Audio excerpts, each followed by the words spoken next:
How are you feeling? So no one else is going to be coming in. I might have you shift over here a little bit. And then Sky, you could actually pull forward just a hair and Jess can tuck in there and Sherilyn can still see me. Yeah. Yep.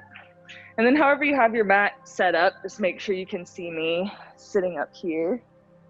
I want to be able to see your lovely faces as well. I'm gonna shut the door. So there is a bathroom right out here by the water station if you guys hadn't found it. Since the class is a 2-hour class, we'll take a little bit of a break before we go into the meditation part, and you can relieve yourself.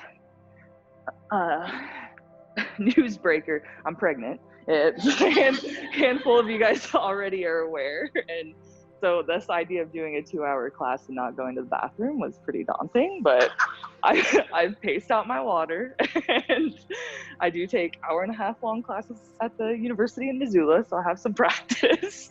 Does anybody else want to use some essential oils? I brought some oils in case you want some aromatherapy in your life. So my name is Danielle. I'll just do like a general intro, even though I know a handful of you. My name is Danielle, and I've been practicing and teaching yoga for the past 10 years. I took a long break right before COVID, and so this is like my first series kind of back in action. I'm trained in Iyengar yoga, which is a branch of Hatha yoga, so it's a little more traditional Eastern style.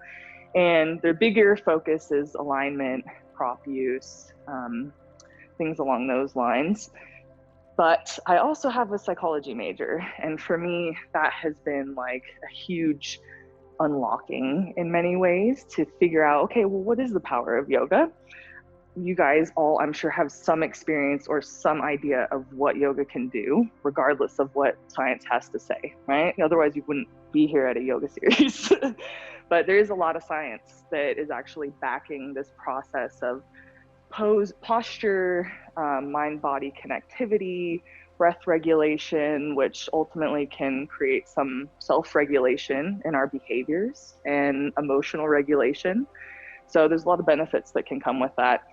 And there's some studies that have been done that show even just doing 12 minutes of yoga a couple times a week can decrease depression and anxiety, regardless of whether or not you understand the psychology behind it. So with that all said, I could say nothing about psychology. We could just do yoga stuff and you'd still be getting some benefit to it. But we do want to, the topic is journey to the soul. And there is a little bit of a deeper dive that we're going to attempt to go into. I'm sure that you also have some sort of preset notion on what your soul is. And it seems like this thing, this essence of us that maybe we're often trying to find or figure out or discover. And the reality is it will always be unlayering and kind of changing itself. It's not like you're going to figure out who your soul is and then you're like, oh, perfect, I'm done with life, nailed it, figured my soul out, I'm good to go. Usually there's always going to be something that comes up in life that maybe opens up some sight into a new version of ourselves or creates a window for us to express ourselves in a new way. And so it's always kind of evolving and changing. But with that said, we also are humans. We have some emotions. We have protectors inside of us that we're kind of going to talk about later in the series. And there's also these cognitive beliefs that we get into. And as you go through life, you know, our brain is often trying to protect us and keep us safe from things. And through that process, we develop belief systems that help keep us safe. Sometimes those belief systems are great and super beneficial. Other times we might get to a place in our life where we're like, okay, well, that belief system maybe isn't suiting me anymore. Maybe I don't need to be afraid of trusting someone. Maybe I don't need to be afraid of getting into a new career opportunity. You know, things like this start to come up. So my goal with the series is to go through these kind of layers of mental health, emotional regulation, and how do we create new ideas, programming, and manage cognitive distortions is the technical term that we're looking to manage. So it's these ideas, I'm not enough, I'm not doing enough, I don't have enough time. These are considered cognitive distortions. You most likely have enough time for certain things. You most likely are worthy enough, right? But we tell ourselves these, or we come up with these conclusions for various reasons. And so being able to identify that is a huge thing. I don't want to talk too much more, but just to kind of briefly highlight some of the things we're going to talk about this week, because every class will be different. And not only will the poses be different, but the topics that we're getting into are going to be a little bit different. So the first 2 weeks, we're going to start with just neutralizing. How do we get into a place of observation so we can watch what's kind of happening in the mind, so we can watch what our habits are in day-to-day life, figure out why do we do what we do. So that's the first 2 weeks. We're going to spend a little time with that. Second 2 weeks will be more around emotions. We will be doing some things, meeting the protectors that kind of come out that want us to be aware of risk, whether it's emotional or physical. Give them some time, hear them out. I'm kind of one of those people where if something comes up in my mind, I'm like, no, you shouldn't feel that way. Everything's fine. And ultimately, that really starts to create some angst in these pieces of us. They really don't feel heard. And so they start pressing on our life. They start coming out more and more and more because they want to feel heard. So we'll take a little bit of time getting to know those parts, giving them some space to be present with us. And then we'll move into changing some of those cognitive belief patterns and creating some new ones. And then the last 2 weeks will be a little bit more on looking at our future self. Who do we want to become? Starting to thinking about that idea of expressing our soul. What is that essence of ourselves? And what would that look like in our lives? How would that change our life if we express that part of us? So we'll dive into all of these things as the week progresses, but that's just kind of some little prelude. I, as this person up here teaching you, can't show you your soul, unfortunately. I wish I could. There's a lot of fancy gadgets and psychology and things like that to try and get you there. But really, this is your journey. I can only show you the vision, right? I can only show you, here's what to potentially look for. Here's what might come up, but it's really your guys' path and process. So with that said, this is kind of a reciprocal conversation. I might be talking more up here and guiding you through a lot of things, but I would appreciate hearing your guys' feedback if you have things coming up, if you have hesitations, pains, you're feeling overwhelmed, things like this, you can all voice to me. I try to tune in, without you saying anything, but I can't expect or assume that I fully understand what's going on in each of you incredibly complex and lovely individuals. So keeping that conversation open and mutual is going to be very helpful for me as well, to kind of feel and hear where you're coming from and where you're at in the process. In a normal yoga class, we could just do poses and I don't need to necessarily care where you're at emotionally. I mean, I do, but I don't have to ask many questions about it. As we start to get more into this psychology stuff, it's going to come up. There will be some emotional points, especially down at week 3, week 4, when we start talking about emotions and stuff. Some of you might have had experiences also where you've done yoga and all of a sudden you start crying. Has anybody else had that experience? Yeah. Weird, bizarre things, but the body and the mind are absolutely connected. And there's a lot of, I'll talk more about it. I mean, this stuff, when we talk about psychology and yoga, my brain goes, because there's so many things I want to share. And so I'm kind of going through this process of like reining it in and being like, there's 6 weeks. We're going to get there. We're going to get there. But the mind and the body are very connected, and emotions tend to store physically in our body and on a cellular level. And this is what can be very challenging when we want to change, when we want to shift ourselves emotionally, shift our moods, right? This is the challenge. It's in our body. So you're not just dealing with the mind. So this is where the poses can be really, really helpful. With all of that said, we're going to go ahead and get started. You are going to need some props nearby and to have kind of on hand. We're going to be using our strap, our 2 blankets, our 2 blocks. This is kind of a basic fundamental prop kit that I highly recommend everyone has. I know that there's some bolsters here at the studio. There's some extra props as well in case you guys don't have your stuff.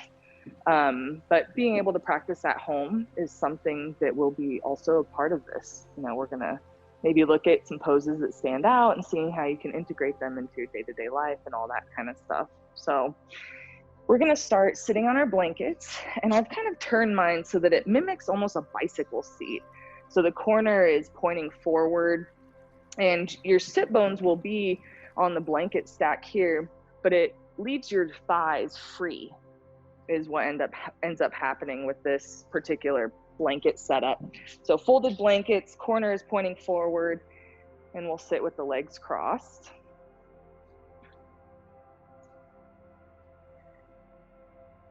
You'll notice that there's kind of some music. I've brought up, this aromatherapy component, and really the intention with that is we're starting to stimulate the senses into the current environment.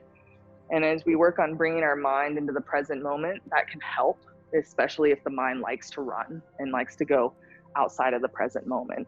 So that's kind of the intention with that.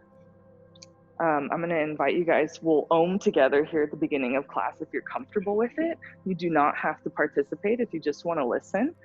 But some people have never Om'd. Like when I first started Oming, I thought it was the most awkward thing ever. But to kind of give you a briefing on what the sound is like, it's kind of like you're going to a dentist and you're saying, ow. So there's almost this curling of the lips and the tones. Ow. Let's practice. Ow. And there's ancient ideas about what this tone is, but ultimately you're connecting the breath, the body, you're feeling that vibration of your voice, and so it can be quite grounding mentally and emotionally as well. So let's go ahead and start just with the hands on the thighs, sitting up nice and tall. You can let your elbows hang. Notice if there's any gripping or tension in the arms here as you sit tall. Allow your eyes and face to soften. If you do have anxiety or depression in your life, you might notice it's a little uncomfortable to close the eyes, which is absolutely okay. Just see if you can still bring about some softness in the eyes and in the face. And if the eyes close when they're comfortable, then just allow them. As you gently lengthen your inhale and exhale, feel your rib cage and your lungs expand and contract. There's a little bit of effort needed to sit up tall, but let go of any gripping in the shoulders, sides of the neck, eyebrows, lips or jaw.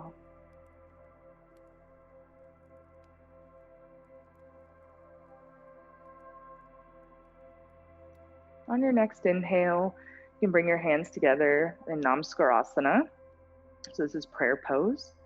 So the palms rest against each other. Your wrists will rest near the base of the rib cage. Even with this adjustment in the arms, notice if any tension has risen in the shoulders or the sides of the neck. And as you pull your elbows down to the floor, see if you can encourage some length in those areas.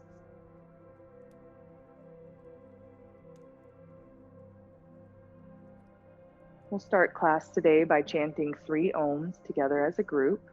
Let's start with an inhale.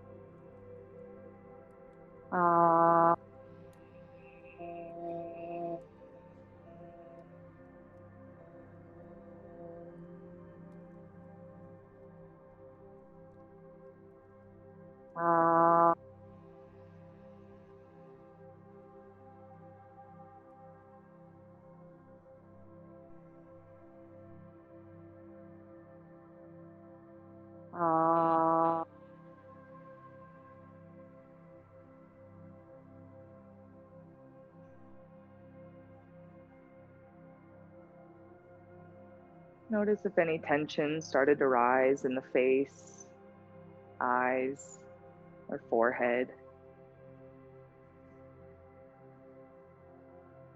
keeping the chest lifted. At the end of your next exhale, you can bring your chin down to your chest, surrendering the head to the heart, intellect to intuition. You'll bring your hands down to the thighs, slowly lift your head and open the eyes. We're going to start by taking the feet wide. You could shift yourself up. Yeah, it's helpful to use the mat to see if your hips are, or if your heels are spaced evenly from left to right. Sometimes I'll get in this pose and one hip is a little tighter, might be a little asymmetrical. You can use that edge of your mat to give you some feedback. You can go ahead and bring your hands alongside the hips behind you. And as you press the fingertips down, really try to lift the center of the chest up. You can almost think about lifting the front of the armpits up as well. And as you exhale, softening any gripping in the neck or the throat. So even though there's this lift of the front of the chest, there's actually a descension or a lowering of the tops of the shoulders down the back here. And we're going to take the arms up and overhead, Urdhva Hastasana. Take a nice deep inhale and exhale, and notice if those shoulders are creeping up to the ears, and see if you can pull them down towards the floor, down the back. On your next exhale, we're going to twist off to the right. I'm mirroring you, so you twist off to the right. Keep the chest lifted. Feel that length in the side waists. And then bringing the arms back up and overhead. And on your exhale, we'll twist off to the left. Whichever one you didn't do first. Keeping the chest lifted, shoulders rolling back. And then coming back to center, arms up and overhead. So now we kind of have this impression of the side waists lifting here. You'll slowly bring your arms down, but notice if that lift of the side waist wants to drop. Often we bring the arms down and we kind of do this thing. So see if you can use that lift. We're going to do a little side stretch. So you can take your right arm on your thigh here, and we're going to reach the left arm up and overhead. And really try to focus on reaching up first. So that left hip is anchoring down to the floor. Get the feet active here. So as you press your heels down, toes point towards the ceiling. And you're using that pressure of the heel of the left hip to anchor that lower part of the side as you reach the fingertips up, spreading the ribs. And then coming back to center, we'll shift off to the left, reaching the right arm up and overhead, keeping some pressure on the heels. Try to focus on lifting upward first and keeping that lift as you maybe stretch over to the side of it. Nice deep inhales and exhales, filling the sides of the rib cage and softening any gripping in the face or the eyes that might come up. You can come back to center. We're going to move into bound angle pose, Baddha Konasana. So you can hook under your thigh near the knee and swing the feet in. Bound angle pose. Feet are together, knees wide. Hold on to the ankles, sitting up nice and tall here. Try to press your feet in towards one another so there's still some muscular activity happening there. As you exhale, soften any tension in the face or the eyes that might have risen.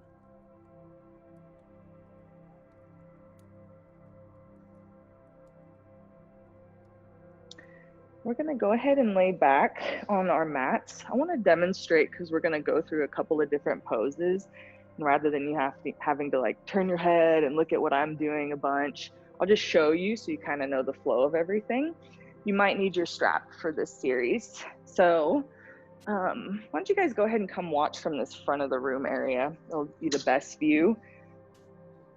So we'll start laying down on the floor.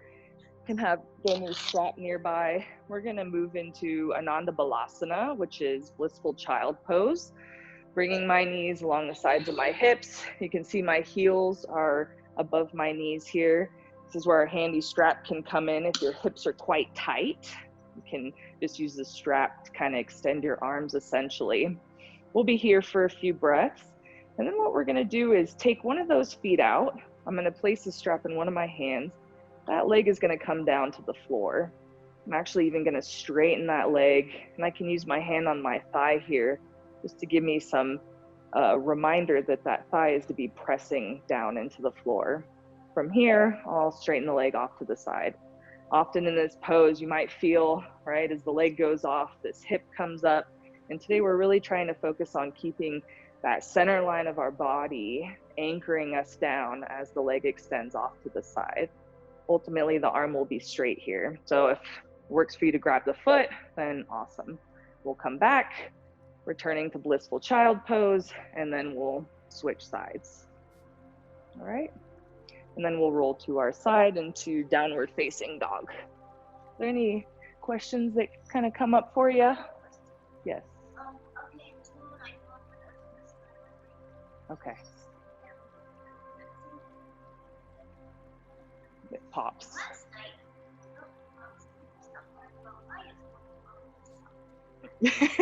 Yeah. Absolutely. I would say start going with the legs straight up, and then you can play with it and see if once you go out to the side, where's that line? Yes, exactly. Yeah. You're on it. All right, so let's go ahead and practice. You can start with your hips facing the prop room. And as you lay back, yeah, this is so your butts aren't flashing to the camera. I'm thinking about you. Oh, it also helps me see you guys' body in a more uniform way. As you take a few breaths here, you can bend your knees towards your chest. Knees will come to the outsides of your hips, and the bottoms of your feet actually face the ceiling. So here, if you have tight hips, it's gonna be a little challenging to actually hold on to your feet, right? So you can use your strap, loop your strap around the feet, holding on to the outer foot. Let's go ahead and change the hand placement to the outer foot here. Yep, exactly. Taking a smooth, steady inhale, smooth, steady exhale. And as you exhale, feel your belly button draw down to the floor. It's called a core contraction. Notice it's not this abdominal gripping that we're doing, but really with the exhale, seeing if that belly can just soften down to the spine. What's going on? Getting the feet hooked?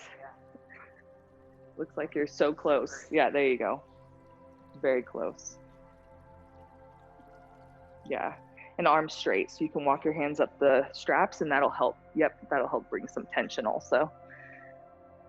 Arms straight, Deb. So you'll walk your hands up the strap with the knees bent. Yep, there you go. Yep, keep walking the arms up. Keep walking the hands up. All the way up till the arms are straight. Yeah, you got it. Exactly. Keep going. Notice how this is here? Yeah. Now bend your knee. Arms straight, bend knee. You can even grab your feet. Yeah. Yeah. So when the arms are straight here, you actually have to squeeze the shoulder blades into the spine, just create a little bit more support here in the trunk, here in the diaphragm. You can take the strap, hook it around your right foot, and then bring your left foot down to the floor. You're gonna place that strap into your right hand. Still that right knee is bent alongside the trunk. So bend the right knee. And then you'll take your left hand on your thigh. Yes. Stretch that left heel away from you. Toes point towards the ceiling. Taking a nice deep inhale and exhale. Left leg straight. You're gonna slowly straighten the right leg off to the side. But notice if your weight is now shifting off to the right. If it is, lift your leg up so you can anchor that left thigh down to the floor. Exactly, Brianna, yep. Really focus on pressing that left thigh down, stretching through that left heel. And then you can bend your right knee again towards your side waist. We're gonna return to blissful child pose, Ananda Balasana. So knees in towards the chest, feet face the ceiling, huh?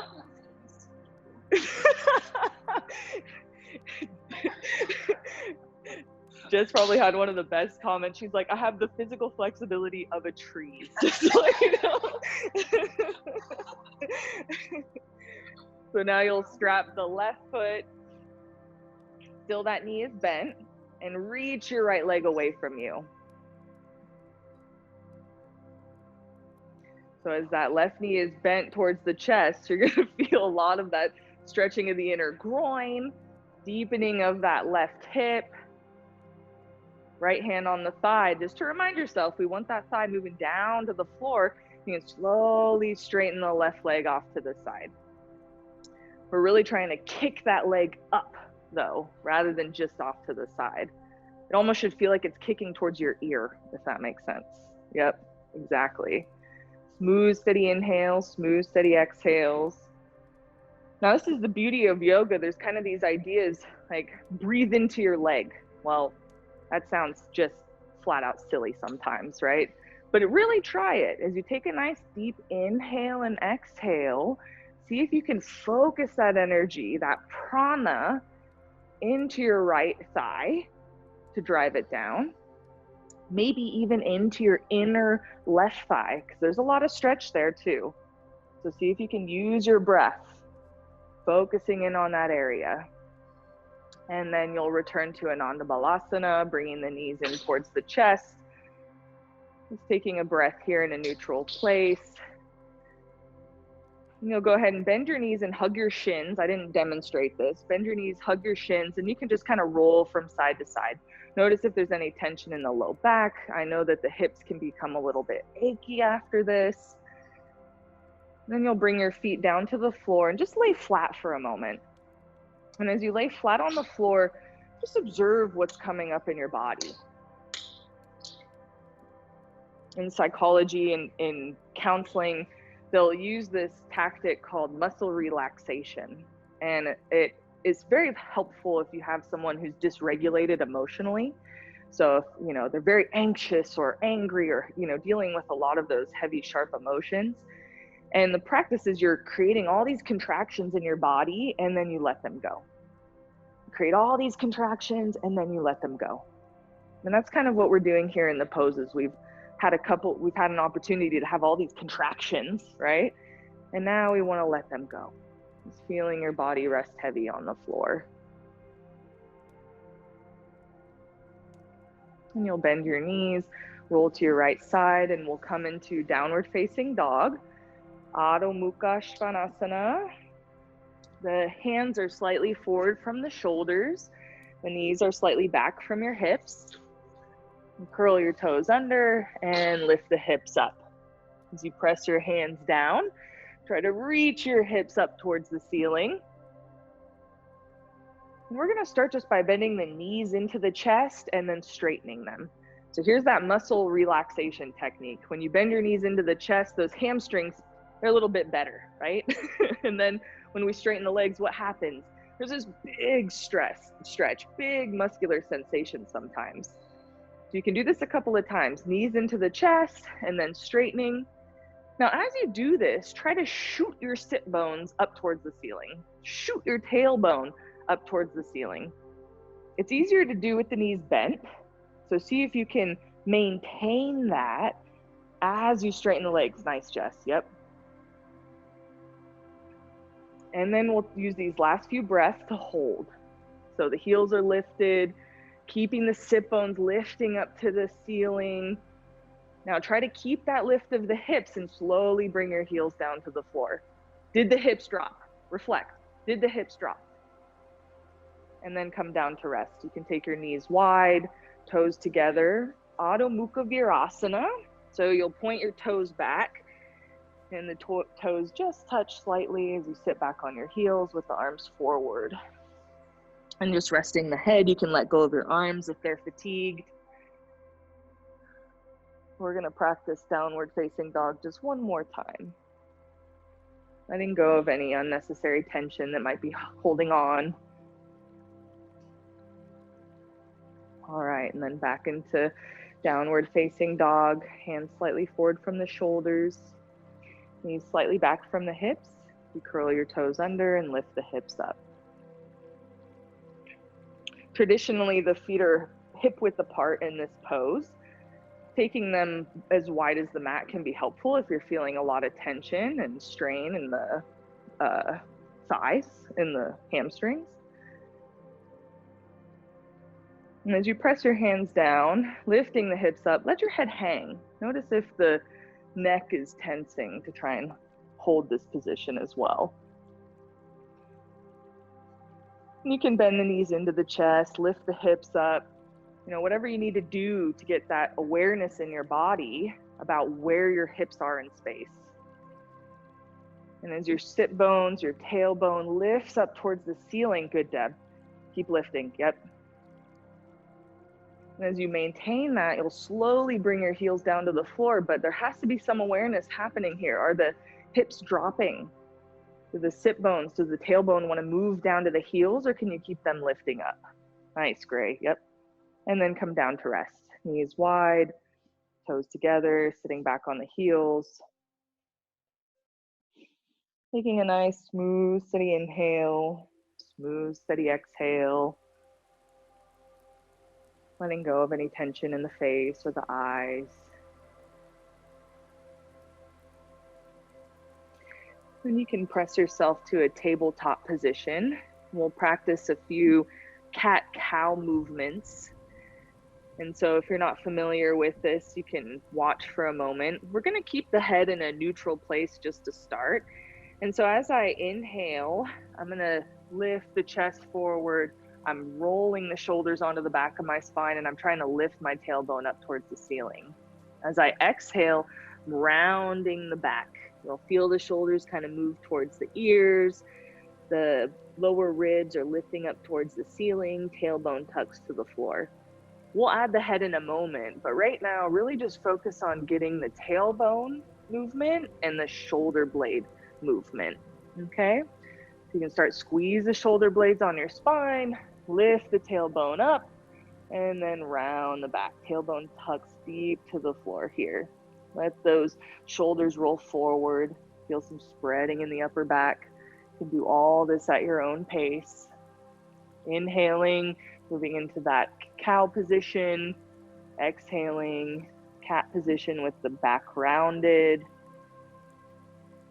And then starting to add the head. So as the back rounds, the head drops.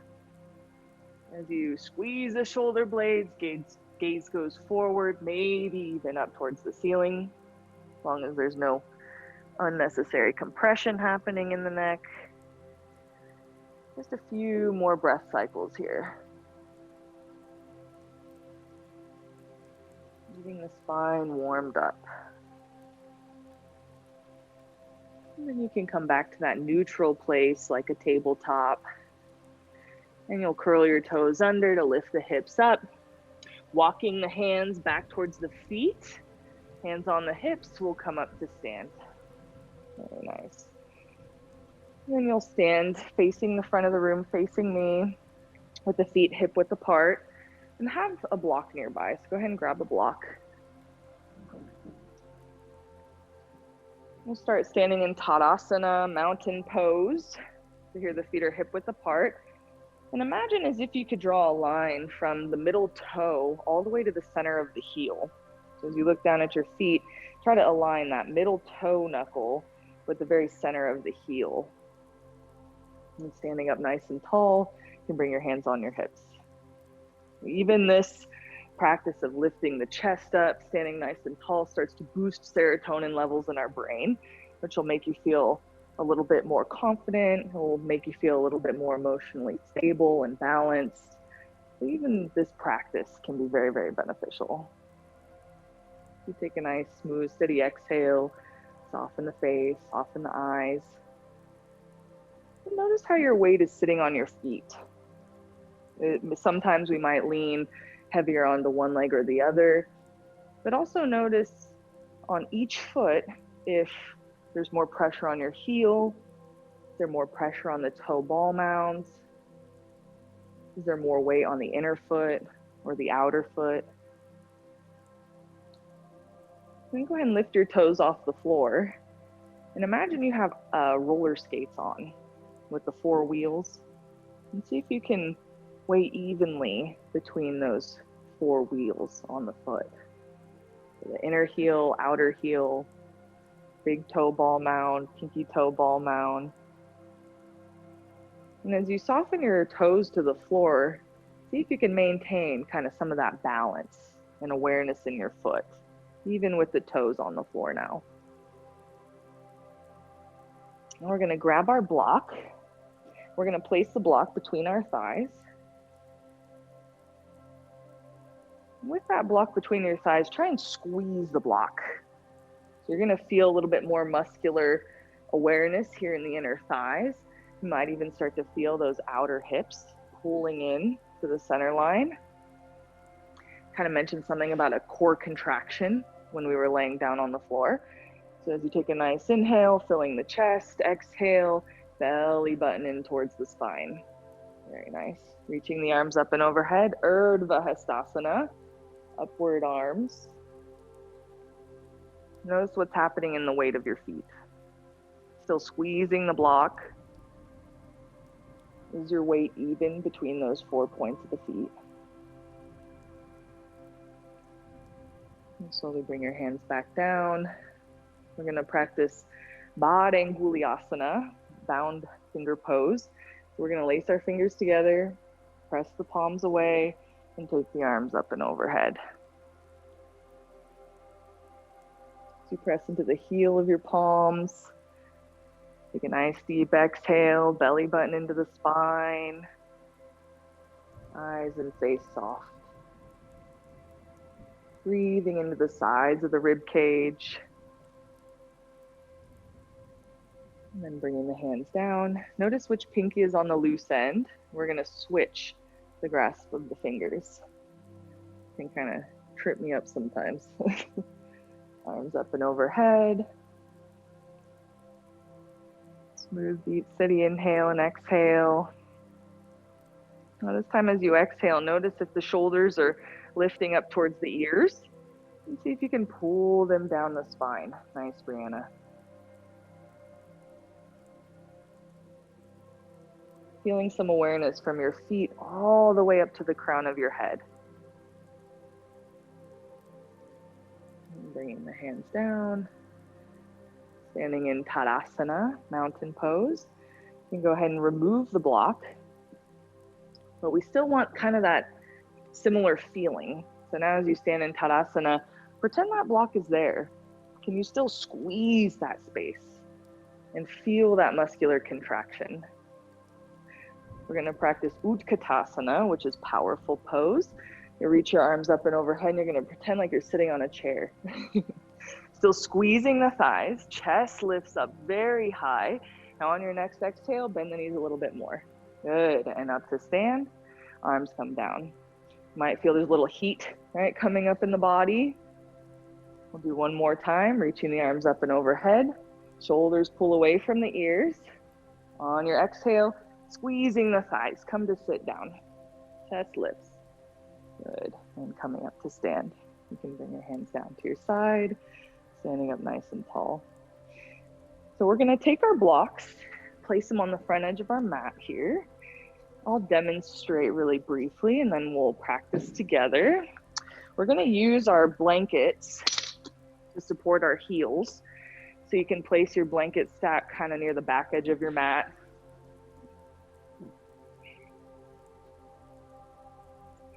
And we'll have you facing the prop room. So Deb, you're okay how you are. And then just watch here for a moment. I'll demonstrate how we're kind of going to move in and out. There's about 2 poses we're going to go into from here. So I'm going to start with my feet about hip width apart here. If you look at kind of your thigh bone or your femur bone, when you line it up down to the floor, as if those lines in your thighs were parallel to one another. Everyone knows what parallel means, right? And so they're like an equal sign with each other, then that's about hip width apart. If they start to bow in, you might notice that that's a little closer to the ankles, or if they're going out, it's a little bit wider than hip width apart. I'm gonna bend down and place my block right near my blocks right near my ankles. I'm gonna shift my weight as I step, in this case, my right foot back. Parsvottanasana. So this is intense stretch of the side. We'll be here for a few breaths, kind of implementing what we've been practicing so far. And then I'll give you guys the opportunity to move into a twist. This is Parivrita Trikonasana. So I'm turning towards my front leg. You don't have to twist very deep. This can be really nice if you have any tension in the low back or the hips.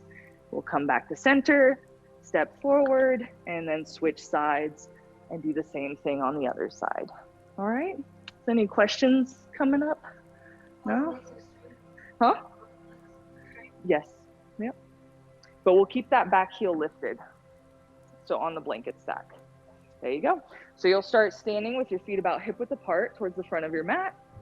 You can bend down and place your blocks right on the outsides of your ankles. Bend your knees and step your right foot back. Your right heel is going to come onto your blanket stack. So this is an example of where it's helpful to have those firm blankets because it gives you a little bit of feedback, right? You'll straighten the legs as much as you can, but as you press into that back right heel, drive the chest forward. Notice if the chest is dropping down to the floor. Drive it forward, but also see if you can lift it up. Remember that cat-cow we did? Squeeze the shoulders onto the spine, as if those shoulders could roll onto the back of your body, and straighten both legs. You can keep your gaze down to the floor, just looking between the blocks. Eyes soft, face soft. Smooth, deep, steady inhale, deep, steady exhale. Then you'll keep your weight on your right hand and see if you can bring your left hand to your left hip. And as you bend your left elbow back to the wall behind you, turn your rib cage up towards the ceiling. Continue to press into that back thigh. Notice if that back thigh is dropping to the floor and see if you can lift it up towards the ceiling. Very good. And if you feel comfortable doing so, you can even reach your left fingertips up towards the ceiling. Maybe even today your gaze goes up towards the ceiling if that's comfortable for your neck. And then bringing the hands back down. Parsvottanasana here. You'll step the feet together and taking the left foot back. Right foot forward, left foot back.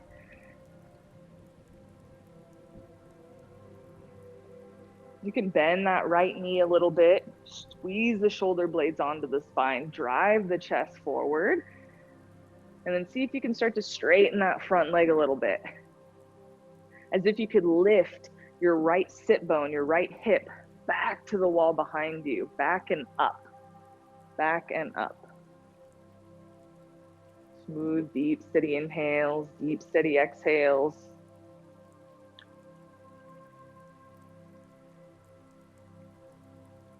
And if you feel comfortable doing so, you can keep your weight on your left hand. Right hand comes to the hip. Turning the rib cage up to the ceiling. Pulling that right elbow back. And if you're comfortable doing so, you can reach your arm up and overhead. Notice what's happening in the shoulder blades. Are the shoulders squeezing up into the ears? Can you keep them squeezing on the back? Nice, Jess. I'm impressed for a tree. I'm impressed. Eyes soft, face soft. Notice if that back leg is dropping to the floor, and instead see if you can press it back behind you. That left thigh presses back. Eyes soft, face soft. And then you'll bring your hand back down. Stepping the feet together. Take your feet wide and let the head hang. So I didn't demonstrate this, but you can cross your arms, feet are wide, just letting the head hang. Go ahead and let the spine round a little bit. Eyes soft, face soft.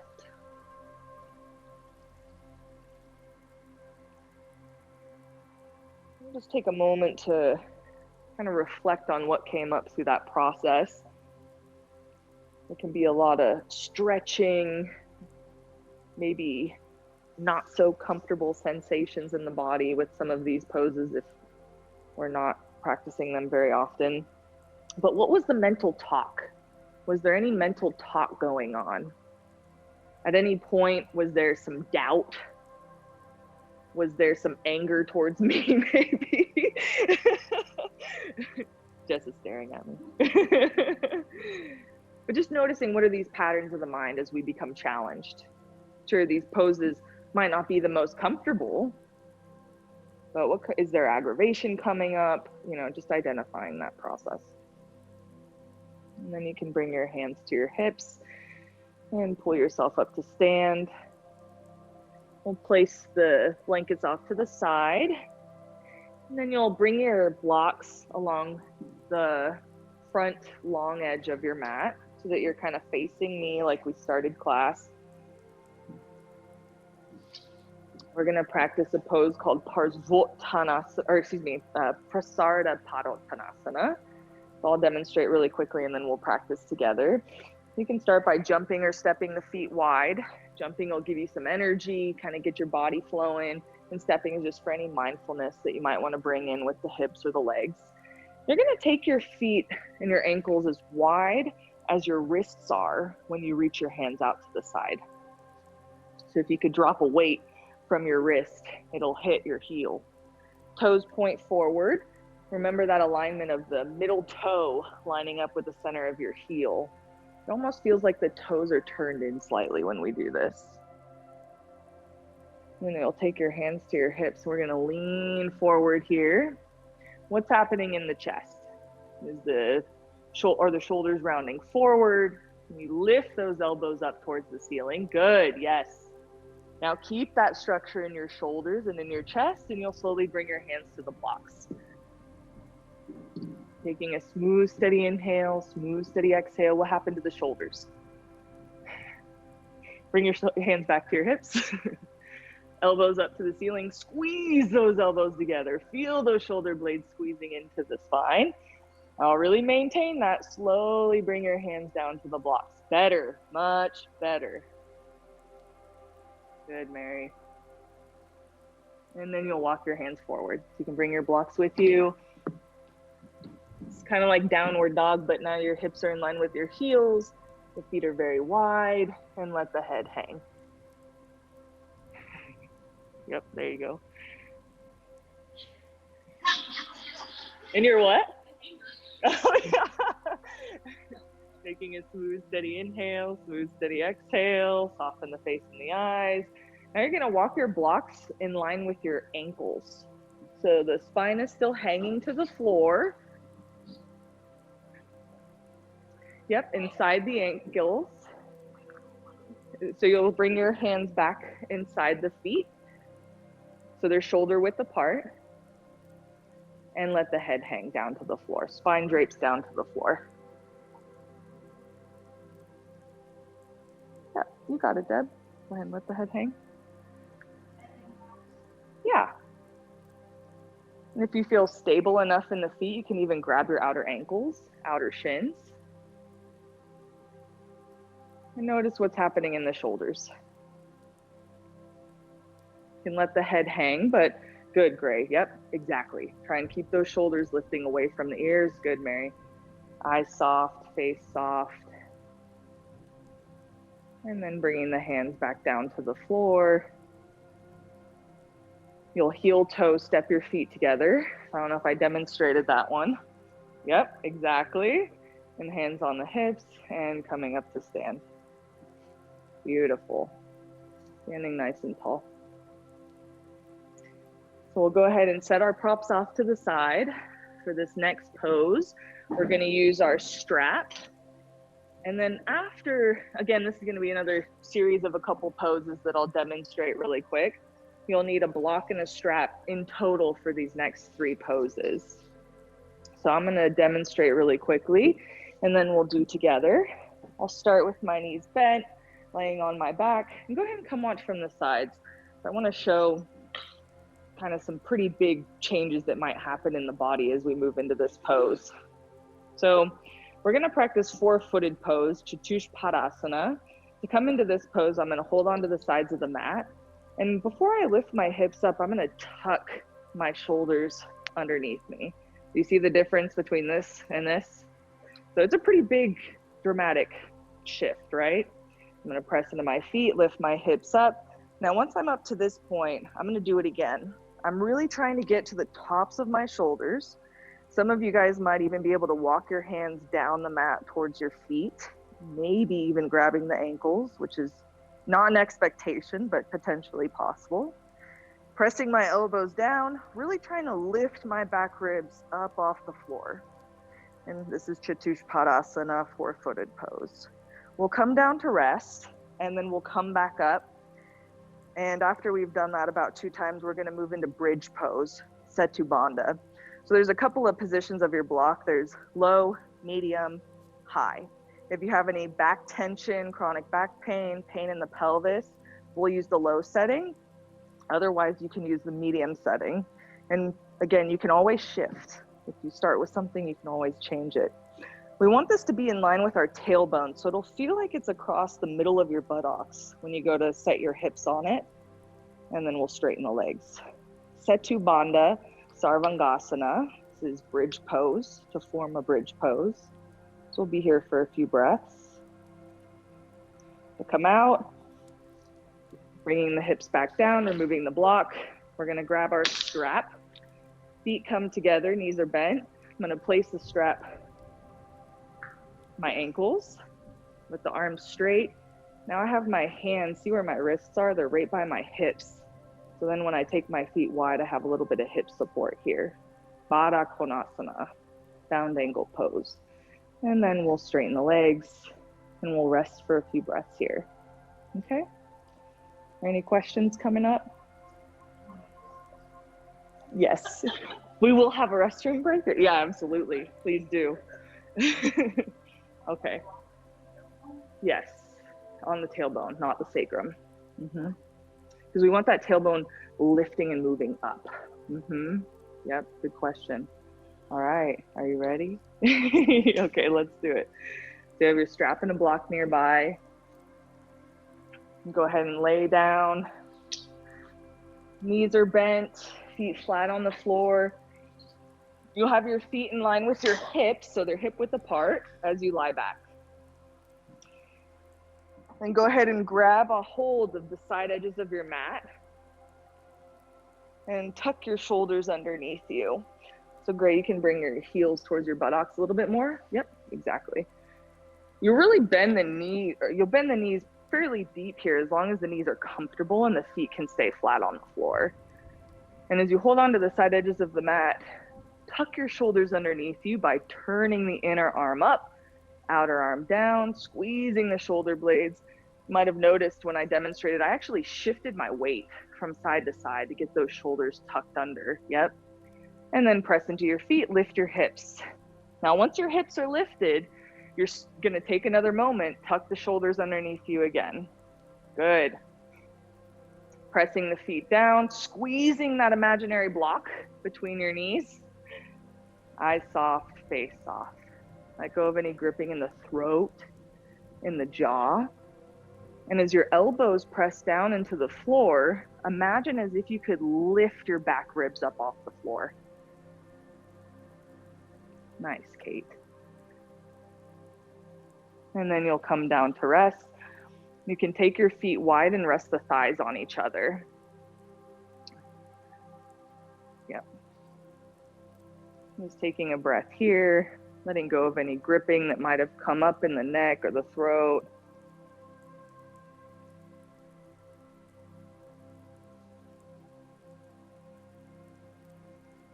And then we'll do one more time.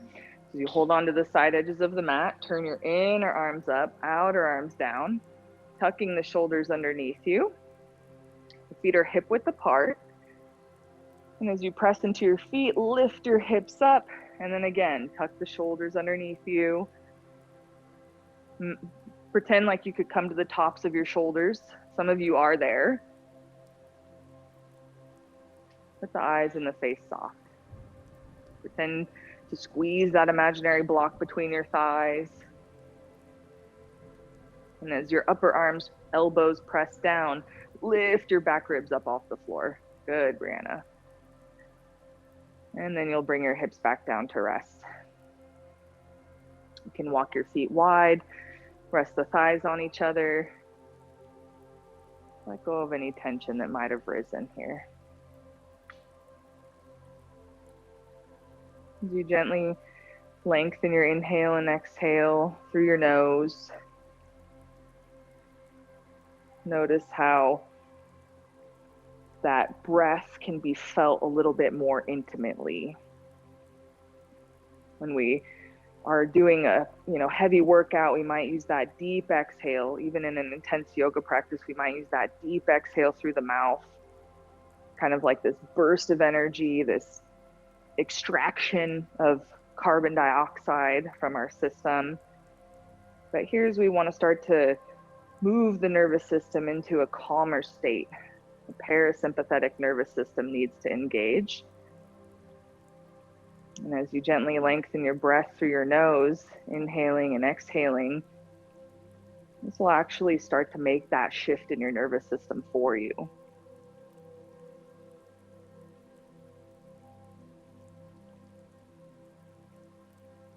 Now we'll start to move into bridge pose. So you'll want to have your block nearby.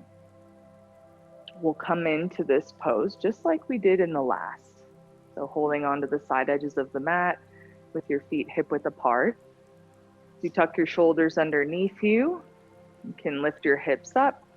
And again, tucking the shoulders underneath, and you'll grab your block and place it under your tailbone. It'll almost feel like it's in line with the middle of your buttocks. And until you straighten your legs, it almost feels like you're gonna slip off of it a little bit, which is okay. And you'll bring your hips down to either the low height or the medium height, or if you're practiced in this, you could put it on the tall height, and then you'll straighten the legs one at a time. You can move it up just a little bit, yeah. So it's kind of angled slightly, a little bit less, so here, there. It seems like... I know, it feels like it's gonna tip over. Here, let me get you my cork block. Try that one. It is hard. Yeah, exactly. Nope, you're gonna just straighten them on the floor. So heels are on the floor, toes point towards the ceiling. So if this is something you've practiced, that tall block is gonna be accessible to you, but it can be pretty intense on the front of the legs, right? Yeah. There you go. And you can release the grip of your hands, palms face the ceiling. There's still a little bit of resistance happening in the shoulders to keep the shoulders tucked underneath you.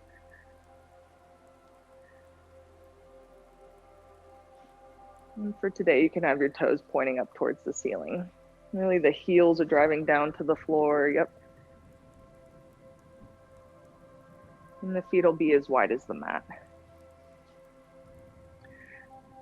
Remember in the beginning of class, we were envisioning our feet with roller skates. See if you can identify those 4 points in your feet, even here. Inner heel, outer heel, big toe ball mount, pinky toe ball mount. And see if you can press evenly into those 4 points, just as if you were standing on them. So the toes are pointing towards the ceiling and you're stretching those feet away, although the feet might be flexed towards the shins.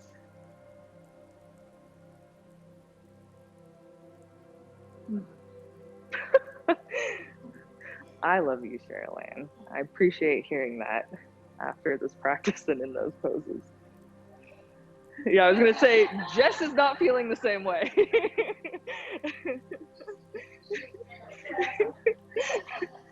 This is your soul, Jess. We're gonna get there.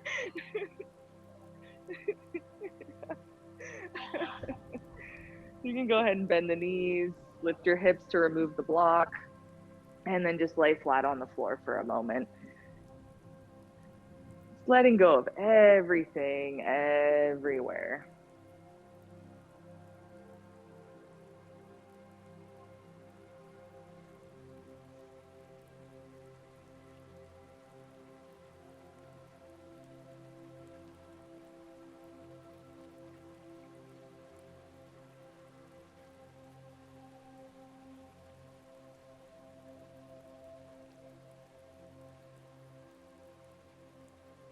You'll bend your knees with your feet flat on the floor and grab your strap. As you sling it around towards your ankles, you'll walk your hands down the strap with the feet together. Huh? Oh, yeah? I think you're expecting something else. You bring your feet together, knees wide. So your hands will be in line with your hips. There'll be a little bit of extra support. Yep, feet together. Bottoms of the feet are touching each other. Yep. And so here you'll actually have, so go ahead and bring your legs together, knees together, and you'll have, do this, knees together. There you go. And then hold on close to your ankles, arms straight. Yep. And then take the knees wide. Notice how your arms are kind of supporting your outer hip there when you take the knees wide, and bring your feet together. There you go.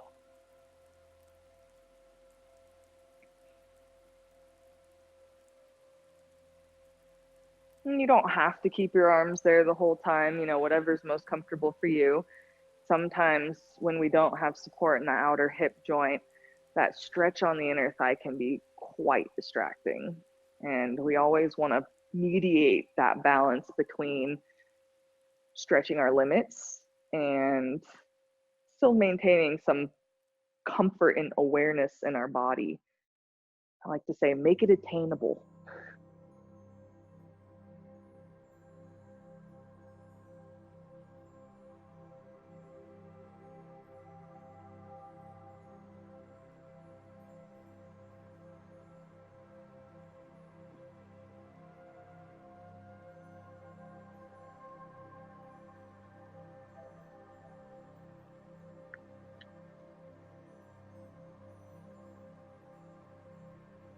This is the point in our class we're going to start transitioning to a little guided meditation.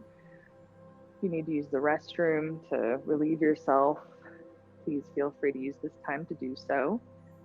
You can stay in this position for a few more breaths, or you can bring the knees together and straighten the legs, laying flat on the floor. Whatever is most comfortable for you. Also, feel free to place a blanket underneath your head.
As you notice what's coming up in your body, feeling your weight resting on the floor, you can always add and adjust some props to help increase your comfort.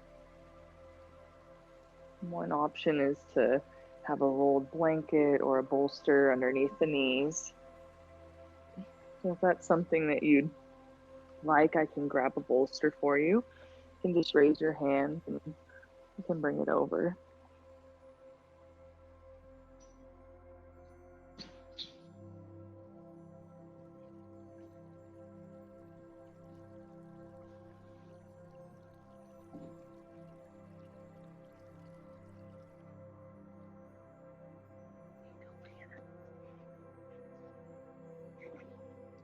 It's a nice blanket.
Notice if there's any additional support that you might want in your body. Feel as comfortable as possible right now.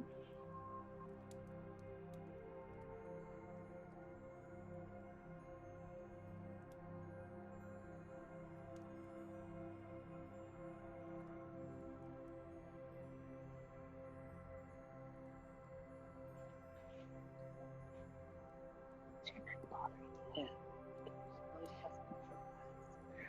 Let's take a blanket and we're gonna roll the edge of it here. Well, it's kind of like the shape of your head. Is that better? Okay.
We've transitioned into Shavasana or corpse pose.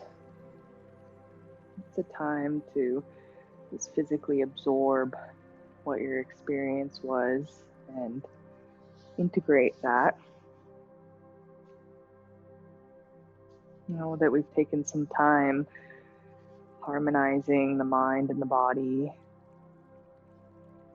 Notice and reflect on the mind's patterns.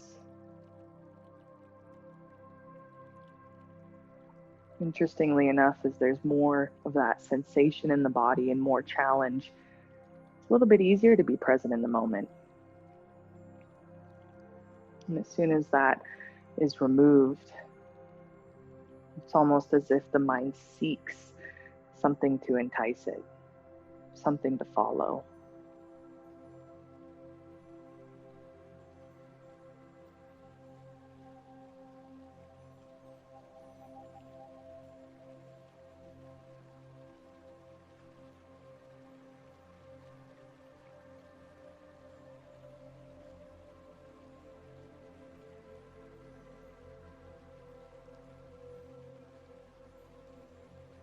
One of the first steps in becoming more present is to start noticing as we move in and out of the present moment.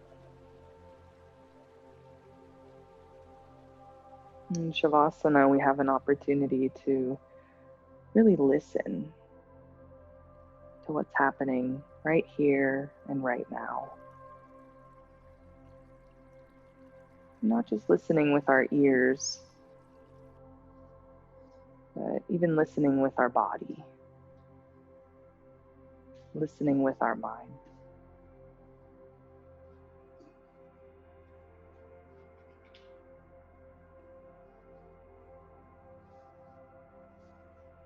You might notice a difference in saying that you're present in the moment, but what does that actually feel like to be present in the moment?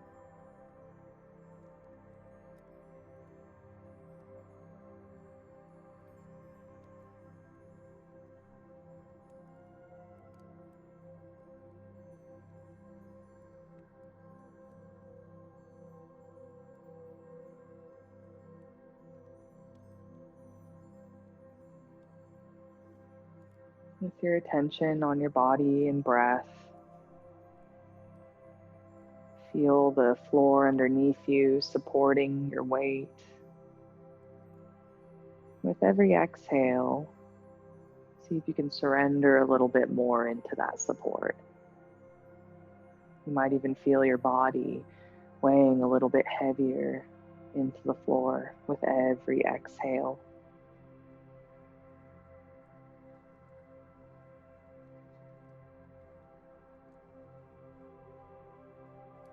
With every exhale, there also might be a window to soften any tension in the feet,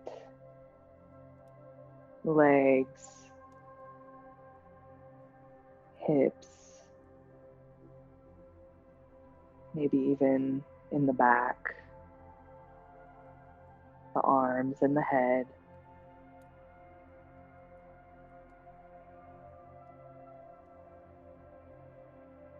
Release any tension that might be held across your face, such as between your eyebrows or your forehead,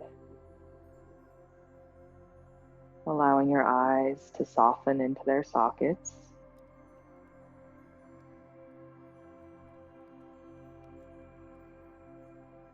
Softening the lips and the jaw.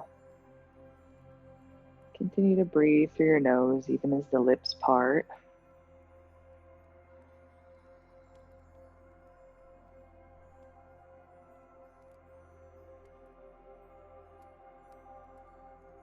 With your attention on your breath, feel your rib cage and abdomen expanding and contracting with every inhale and every exhale.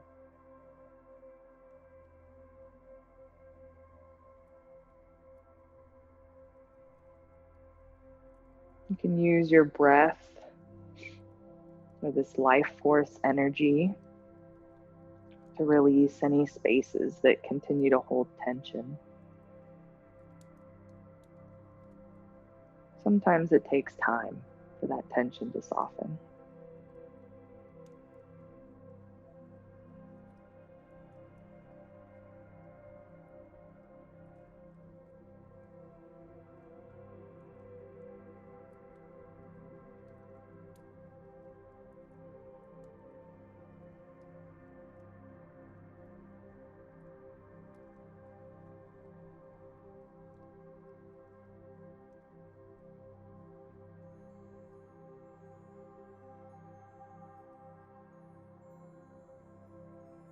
As we focus on the present moment, there's this external attribute to it and an internal attribute to it.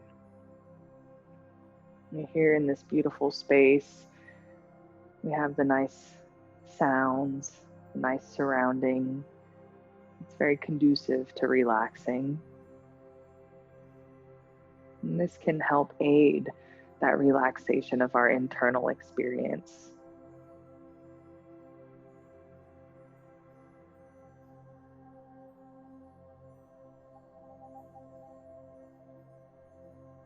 Developing this skill of being present in the moment through our internal world can be very, very helpful when the external world around us starts to become chaotic.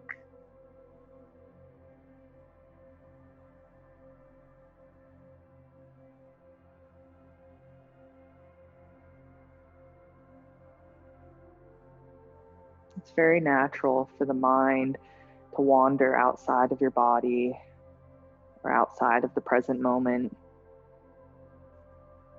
And as you just become aware of the mind wandering or trailing off, just gently guide it back to focusing on the body, back to focusing on the breath.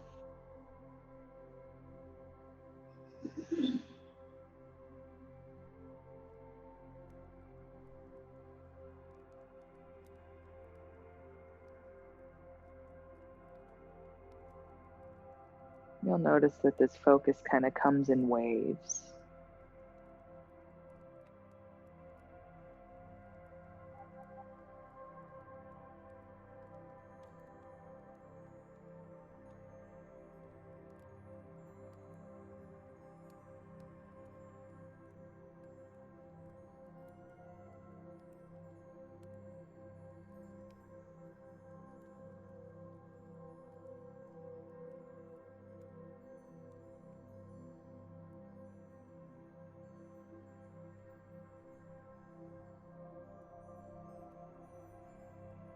As thoughts come and go, you can almost imagine yourself as a cloud watcher. So, just as you would lay on a lawn and watch the clouds come and go from your vision and your view, try to do this with your thoughts as well. The thoughts will come and go, and just watch them as they pass through.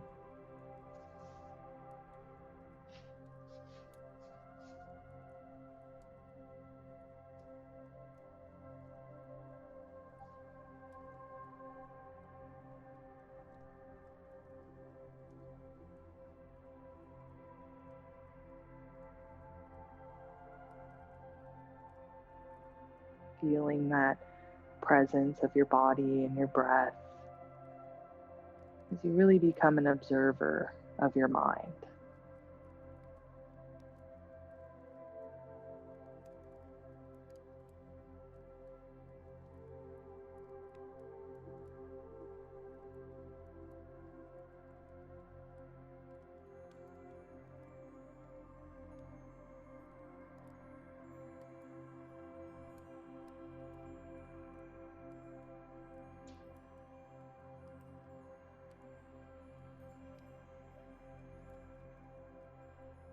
As you gently lengthen your inhale and exhale, notice if any tension has risen and see if you can let it go.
Notice this natural rhythm of the breath that happens without your influence, without controlling it.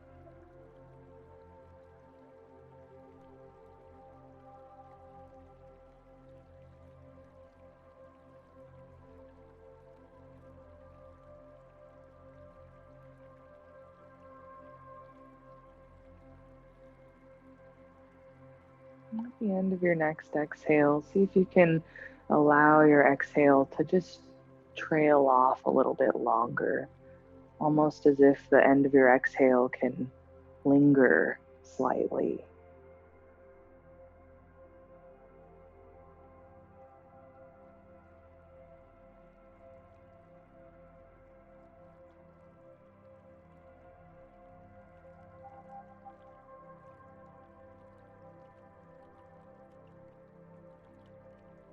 As the end of your exhale lingers, use that space to let go.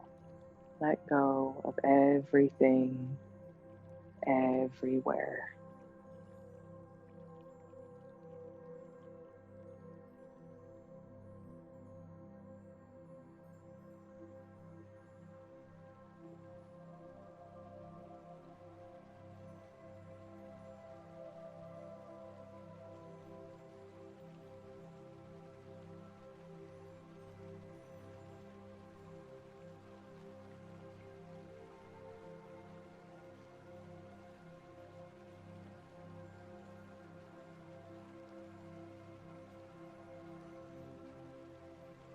Notice if any tension has risen in your body or face. Going through that cycle of relaxing the feet, legs, hips, arms, and head. Softening the brow, lips, and jaw.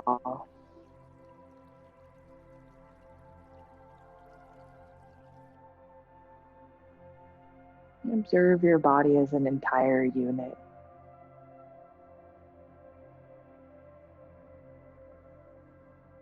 And bring your attention to your skin.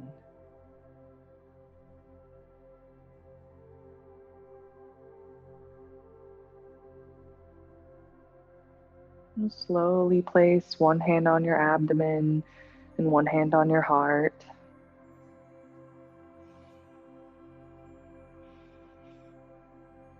Take a moment to appreciate your body for all that it's done and all that it will do. Appreciate your mind for taking the time to harmonize with your body today. And send some gratitude to your heart for being that life force behind your ability to live.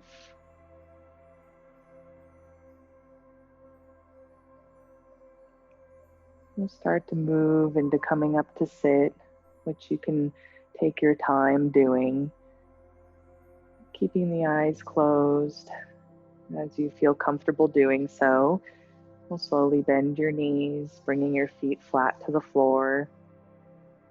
You can take one of your arms up as you roll to your side, and you can take a few breaths resting on your side.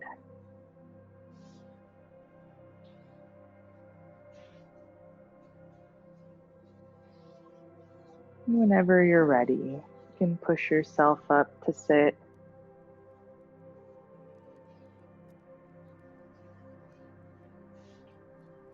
Just taking a few breaths here. Taking time for your mind and your body to integrate some motion.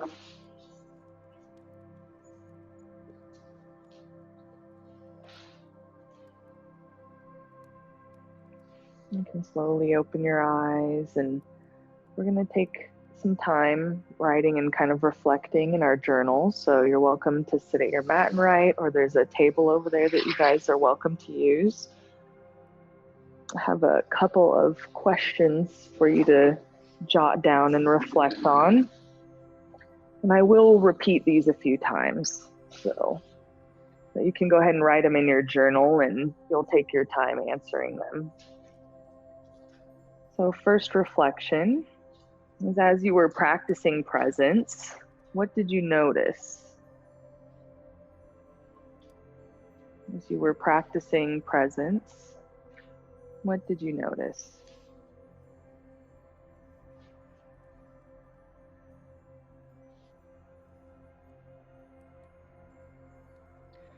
Was there anything specifically pulling you away from being present?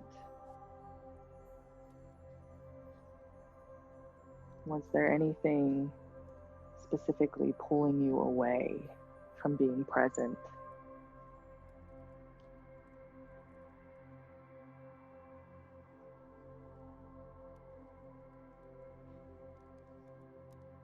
And once you're finished with those, I want you to reflect back on the class and choose 2 or 3 poses that you can practice during this upcoming week at home.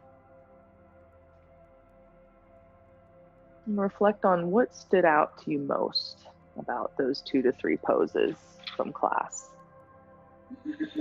So that third prompt, just reflect on 2 to 3 poses that stood out to you most.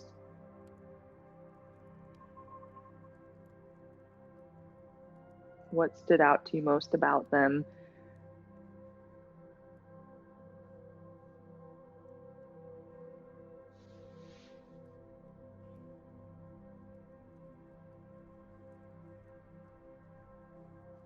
And if you want to go that extra mile, think about when you would be able to practice during the week. When would be a good time for you to integrate this stuff?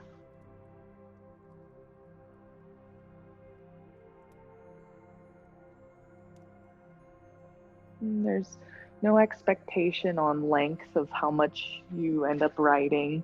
It's really just to kind of integrate and process some of the experience.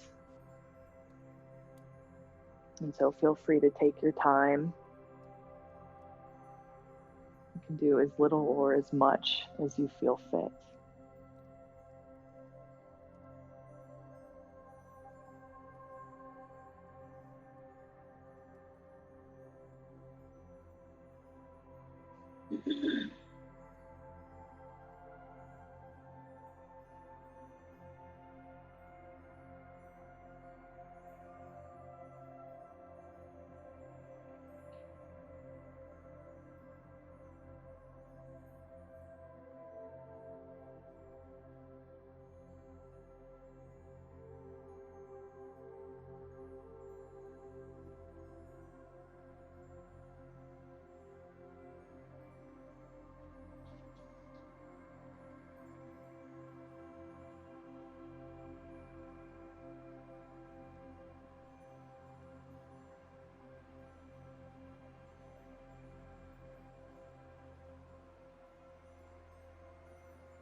You're welcome to write as long as you please, and whatever you feel comfortable doing here at the end of the session.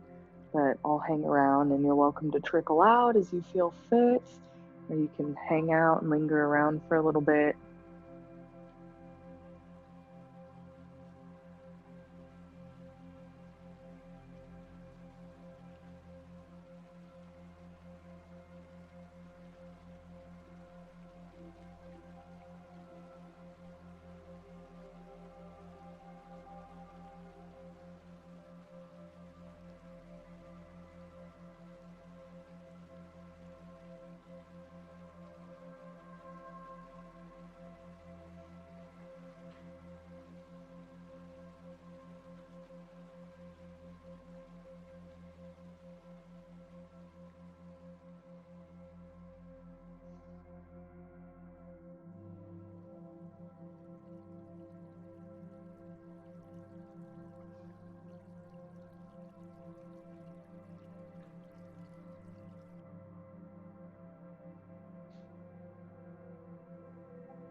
Good one. Very cute. That was my Christmas gift from Cheryl. Oh, that's sweet.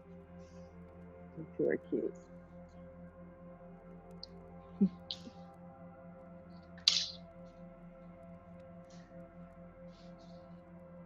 As we kind of end class here, welcome to stay as long as you please. There's no rush, but I also want you to feel the freedom to move on with your day when you feel fit.